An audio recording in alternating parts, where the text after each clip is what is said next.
जहाँ मनुष्य पाँव रखता है वहाँ का देख लेना चाहिए भूमि कैसा है, भूमि पर कैसा लोग रहता है। अब इसका अर्थ यह मत गंदा मत समझिए। एक बार उसका हम आपको कहानी बताते हैं। तो श्रवण मेरठ के तरफ, जिसको पहले था मैदान के क्षेत्र कहा जाता था, वहाँ उन्होंने भार माता पिता का जो था वो रखा और माता पिता से उन्हें कह बैठा, हे माँ, तो हमें हे पिताश्री, हे माता, हमें मजदूरी दीजिए आप। तो माता पिता मुँह देखने लगा। ये कभी उसका मुँह नहीं बोलता था ऐसा भाषा कभी नहीं, वो आज क्यों ऐसा बोल रहा है। तो उन्होंने यह जवाब दिया अंधान जी ने, ठीक है बेटा, ये बताओ जो ये कहाँ रखा है, किस स्थान क्षेत्र में है। तो उन्होंने बताया ये मैदान का क्षेत्र है।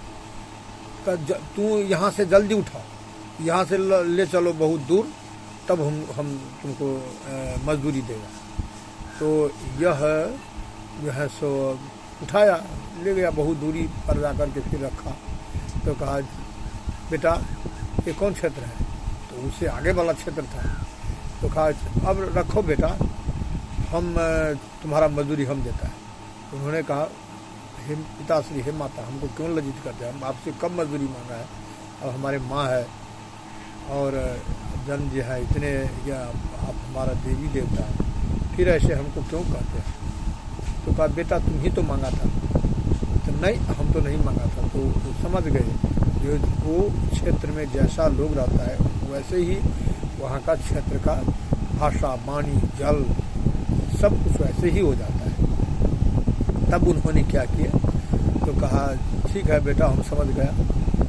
और फिर तो वही बात है, यही हर समय में ब्राह्मणों ने, जो ब्राह्मण था, वैसे यज्ञ पवित्र कहने वाला ब्राह्मण नहीं होता है, कर्म से ब्राह्मण। जो कर्मनिष्ठ ब्राह्मण था वो हर समय यही देखता था, जो हम जहाँ पाँव रखता है वो किस कैसे व्यक्ति का वो है और वो लोग वहाँ पर कैसा रहता है, किस आचार विचार से संपन्न है, तब वो वहाँ पाँव रखता था। ये नहीं देखता था ये डोम का घर है या दुसाद का या कोई छोटी जाति का, ये नहीं देखता था यही कि उसमें मानवता हो, उसमें सज्जनता हो, उसमें धीर पुरुष हो, वो अन्याय न करता हो और वो साधु स्वभाव का हो, यानी सज्जन स्वभाव का हो। ऐसे व्यक्ति के वो यहाँ बैठता था, पाँव रखता था, भिक्षा भी मांगता था। ऐसे ही व्यक्ति यहाँ हर जगह नहीं मांगता था। तो लोग उसका गलत अर्थ लगा लेता है, जो कुत्ते ग्रेड का है ना, वो गलत अर्थ लगा देता है कि ब्राह्मण है, किसी का ये छुआछूत मानता है, ये नहीं खाता है, ये फलना है, ये चिलना है, ये सब करता है। तो छुआछूत तो हर व्यक्ति मानता है, हर जाति में है छुआछूत। मुसलमान में शेख किसी का पानी नहीं पीता है, छोटे मुसलमान का। ऐसे ही इसमें भी है, जो अपने का आपको कहता है हमारा छुआछूत मानता है, तो तू अपने से नीचे जात का पानी पी करके दिखा दो।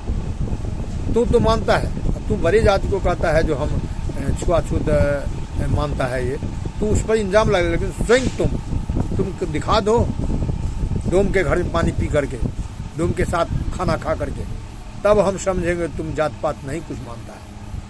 तुम मानते हो और उच्च जात जो मानता है तो उसको कहता है कि जो ये छुआछूत मानता है, ये जाति बात का है। जाति का अर्थ ये नहीं है जो तुम उसका नाजायज फायदा उठा लो। जाति का अर्थ है सीमा। ये सीमा में तुम रहो, मैं अपनी सीमा में मैं रहूँगा, सब अपने अपने सीमा में रहेगा, इसीलिए जाति है और के लिए। लेकिन तुम्हारा मनोभाव खराब है, इससे ये नहीं है जो हम बड़ी जाति का है तो हम किसी पर अन्याय करेगा, किसी पर जुल्म करेगा। तुम छोटी जाति है तो ये नहीं है कि तुमसे जो होगा वो हम तुम पर अन्याय करेगा और तुम भी हम पर अन्याय करेगा, ये नहीं है। सब अपने अपने हिसाब से जियो और आनंद पूर्वक जियो। इसलिए है और लोग जो आप व्यक्ति गंदा प्रवृत्ति का है, कुत्ते प्रवृत्ति का होता है। कुत्ते क्यों कहा गया, क्यों कहता है कुत्ते? तो कुत्ते लड़ना ही जानता है, कुत्ते समझौता करना किसी को नहीं जानता है। कुत्ते अपने पेट के लिए दौड़ता है और उसी के लिए लड़ता है। ऐसे ही जो व्यक्ति देखता है, जो नेता है अथवा जो कोई है पदाधिकारी है, वो लड़ना झगड़ना जो करता है, तो क्यों? अपने स्वार्थ के लिए, अपने निजी स्वार्थ के लिए, पेट के लिए। हमारा पत्नी पुत्र खूब करोड़पति अरबपति खूब सुखी हो जाए, किसी और को नहीं देखता है, सिर्फ अपना स्वयं देखता है। तो यह वो क्यों नहीं देखता है? ये जो है जो मध्यवर्गीय है, मध्यवर्गीय का हर जाति में मध्यवर्गीय है। मध्यवर्गीय न गरीब है न धनी है, मध्यम ग्रेड में हर जाति में है, उसको मध्यवर्गीय कहते हैं। और उच्च वर्गीय का अर्थ यह नहीं है जो ब्राह्मण ही उच्च वर्गीय हुआ, वो दरिद्र है ब्राह्मण और उसको उच्च वर्गीय कहता है। यही तो कुत्ते ग्रेड के आदमी का यही भाषा निकलता है, मनुष्य का ऐसा भाषा नहीं निकलता है। उच्च हुआ ये विद्या से संपन्न, धन से संपन्न, वैभव से संपन्न, सुख से संपन्न। ऐसे व्यक्ति हर कोई भी जाति में है तो वो उच्च वर्गीय हुआ। और जो मध्यम में न गरीब है न अमीर है, मध्यम में रहने वो मध्य वर्गीय है। नीच वर्गीय हुआ तो गरीब है, अन्न का दिक्कत है, वस्त्र का दिक्कत है, सब कुछ का दिक्कत है, वो नीच वर्गीय हुआ। इसका अर्थ नहीं जो ब्राह्मण में भी ऐसा है तो बहुत दरिद्र है, बहुत गलत माने वो उसको खाना भी पेट भर ऐसा समय आता है नहीं, वो भी है। उसका कौन देखता है? खाली ब्राह्मण हो जाने से यही जो है तो कुछ कुत्ता ग्रेड का आदमी है तो भोगता रहता है, खाली ब्राह्मण का टारगेट करता है। वही तो दुर्गति है, वही वो सर्वनाश के तरफ, स्मशान के तरफ ले जाएगा। लेकिन वो नहीं देखता है कितने आया चला गया यहाँ से। तो यह देखा करो, डर मानो, ईश्वरीय संविधान का डर मानो। ईश्वरीय संविधान कभी नहीं छोड़ता है। और हम वाणी बोलो नारायण भगवान की जय। हर हर महादेव।